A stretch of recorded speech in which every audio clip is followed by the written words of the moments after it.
knowing how to respond. So if we're talking about attachment and feeling securely connected as a universal human need from cradle to grave, then I'd like to talk about maybe an idea of understanding this as a metaphor using some animal examples from the animal kingdom.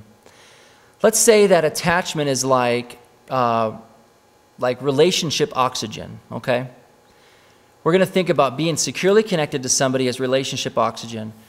So polar bears can only stay underwater for about 2 minutes at a time. They live near the water. They swim in the water all the time. They can swim long distances, but they can only stay underwater for about 2 minutes. This is about as long as a baby, right? Roughly speaking, as long as a baby can go without needing some sort of connection or reassurance from their primary attachment figure.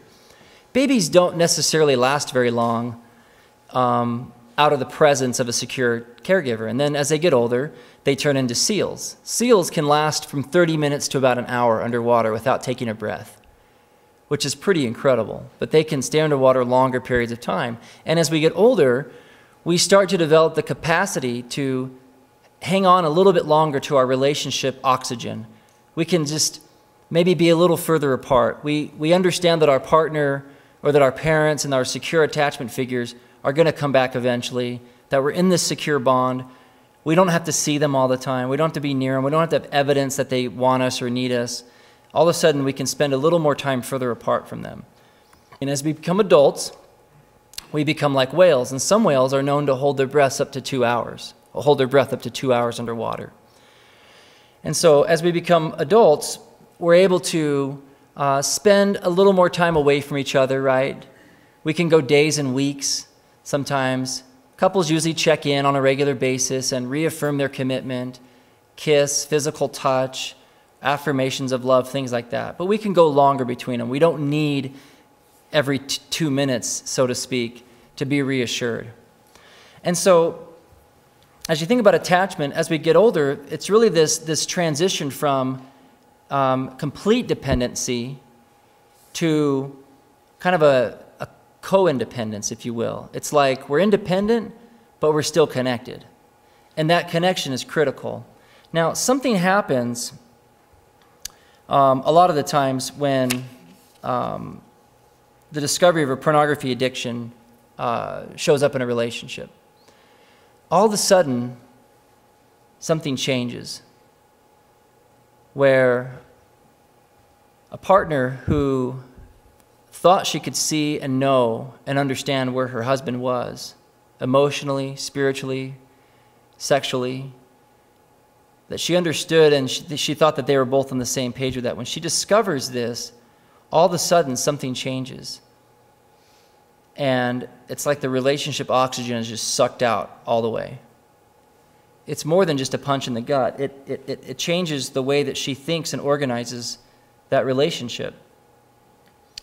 Because what happens is that when we're connected to somebody else, it's almost like they're a hidden regulator of us, right? If everything's going well and we're going along in our life with a secure attachment, it sort of just lets us generally feel like everything's okay and the world feels safe and everything's all right.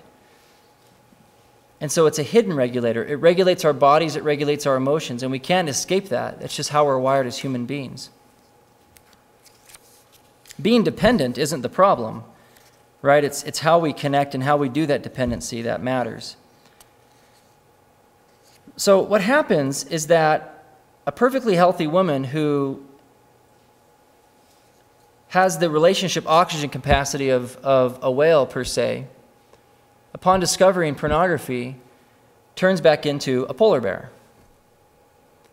Trauma does that to us. Trauma is really about all of a sudden not knowing what's real. And that trauma creates the inability to know what to expect. You're not sure. There's this tremendous uncertainty going on. And so this is why we see partners acting crazy, right? This is why they act, per se, out of control. If you look at all the things that partners typically do when they first discover it, it looks a lot like that still face experiment. They're trying to figure out how to get close to him. They're trying to figure out what's going on. Sometimes they become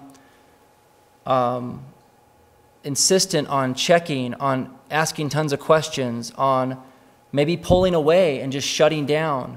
There's all kinds of responses, but it's all in reaction to not knowing where their next relationship breath is going to come from, to not know whether they're safe or not, to not know if this person's really going to be there. Who is this person? All these questions come up, and it feels like she's choking.